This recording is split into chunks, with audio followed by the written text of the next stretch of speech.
Emotional intelligence is about behaviours. It's not about good behaviour or bad behaviour, but it's about behaviours. It's about how we behave towards other people to engage them in an authentic way, but to engage them so that they will ultimately be able to perform at a higher level. So if you shout at somebody, the chances are they're not going to perform well because they'll be upset, they'll be worried, they'll be thinking of other things. Whereas if you show genuinely that you think somebody's important and their input is important, then they're going to blossom. So it's not rocket science.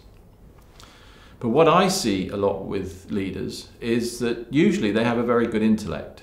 You know, they're very determined, they're very self-confident, at least externally, maybe not always on the inside.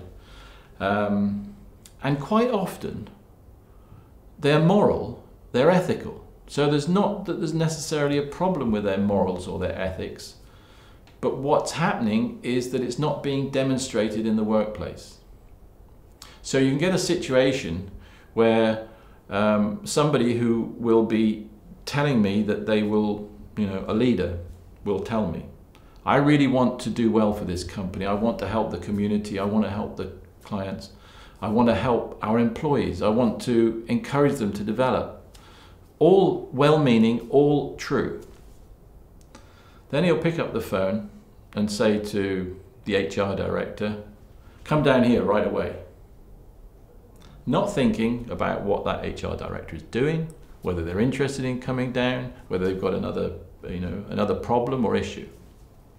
So that is being done without the right kind of behavior. So what we've got to do is emotional intelligence, it links the intellect with the ethical or even the spiritual and makes us into people who perform those ethics at the same time as thinking about them intellectually. The other thing about emotional intelligence is that it takes time to learn. It's about rewiring our brain. The interesting thing is that with our intellect, our rational logic, the neurons in our brain are basically hardwired. So it's very difficult to change them.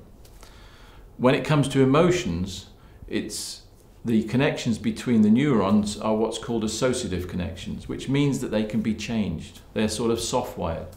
So it's about unlearning habits and relearning habits. So a good analogy is learning to drive a car. The first time you sit in a car and try to drive it, you have total concentration. You have to think about the gear stick, the steering wheel, the indicators, etc., etc. That's just your hands. Then there's the brakes and the clutch and the very complicated. Yet after a few lessons, you're able to drive fairly competently, and a year later you can be driving down the motorway and actually forget that you're driving, miss the turn, carry on, etc. So learning emotional intelligence is the same kind of thing. It's about identifying granular behaviours that you want to change, like listening attentively, and actually practicing that. And you need to practice it in, one, a safe environment, like the driver starting in the car park, and then practicing in the workplace, and actually doing it in a situation where people understand what you're trying to do. And that's why it needs to be integrated with a program, and ideally it's developed partially in one-to-one coaching, but also with other team members or group members, doing it as a group of people. One of the key things about transpersonal leadership assessments is that they have to be done in a different way than traditional assessments. First of all, they're best as 360 assessments. Yes, there can be some use of self-assessments, but ideally as 360 assessments.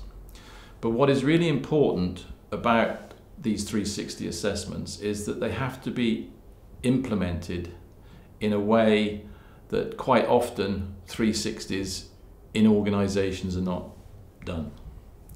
So first of all, the assessments have to be about granular behaviours. They are things that can be observed. What's also really important about these transpersonal leadership assessments is that we're not, when the raters are doing the survey, they're not judging the individual. So it's not about good performance and bad performance, it's about what they observe. So it's all about, I observe that you listen attentively to a high degree or a lower degree, okay? And that I desire you to listen attentively to a higher level. And it's that differential that is the really thing that we measure. So we're not looking at absolutes. So we're not looking at comparing a farmer in China with an IT consultant in Texas, where often the context is so different that the relevance is not there. What we're doing is we're really measuring the context. What is important is identifying which of those granular behaviours need development the most. So it's not about absolute numbers, but about comparison.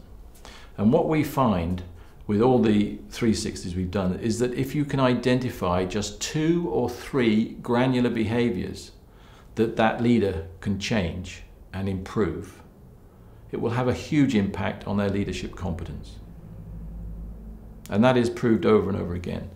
And as one will see in the book, where there is some original research, we've identified what are the most usual blind spots and hidden strengths, and also what are the most common development areas. And the most common development area is empathy, followed by developing others. Leaders forget to develop others. And it's also about conflict management, another area that managers or leaders are not very good at. In fact, human beings aren't very good at it, because often we let it go too long before we actually take the bull by the horns, and by that time we're emotional and we don't deal with things properly. Fourth is change catalyst. Interestingly, leaders are not that good at change. They often think they're good, but the raters around them generally don't think they are. And then the fifth is inspirational leadership.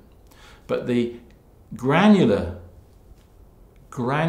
behavior that is the most needed for development is actually feeding back that you understand the other person's feelings. If you'd have said that 10, 20 years ago to a leader, that's the most important thing you can do, you'd be laughed at. But I think people are taking that more seriously today.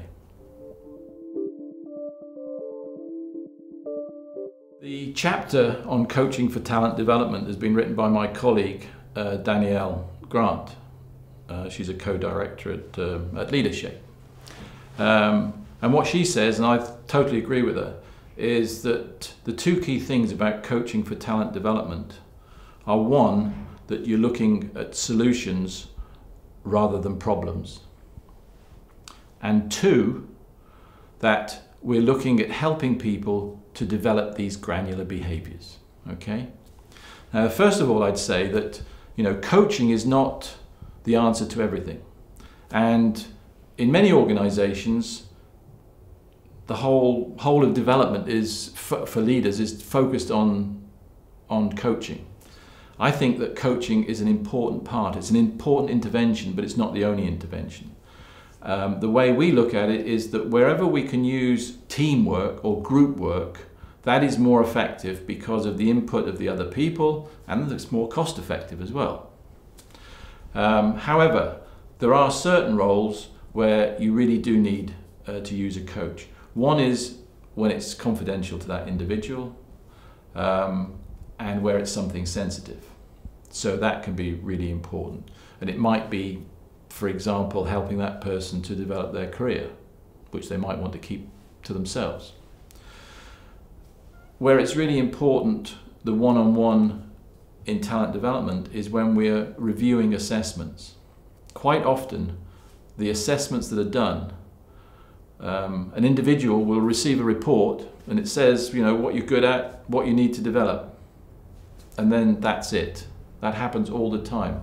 The implementation of what are you going to do about that development is in some ways even more important than the report. because otherwise you just leave people frustrated. So the development, first of all, it's really important that when feeding back the assessment, that the coach can help that person to understand what is being said. So it's not for the coach to say this is where you need to develop, but it's to make sure that the individual understands where they need to develop and they understand what the report is saying. And so they're making their own solutions, their own decisions. That means that they're going to be more committed to do something about it. And one of the things that's really important as part of this process in coaching for talent development is that after the feedback, after the individual has identified the areas they want to develop, that they then go back to their raters and they tell their raters the 2 or 3 things they're really going to focus on, and ask those raters for their support and suggestions. So they don't need to go back and tell them about their confidential report. They don't have to give the detail of the confidential report, just what they're going to work on. These 2 or 3 granular things is also an ideal way of getting them built into personal development plans and assessment programs in an organization without giving away the confidentiality of an assessment, so that the manager can know the 2 or 3 things that this person is going to work on, and then can talk about what kind of resources are needed, what kind of support is needed, etc., etc.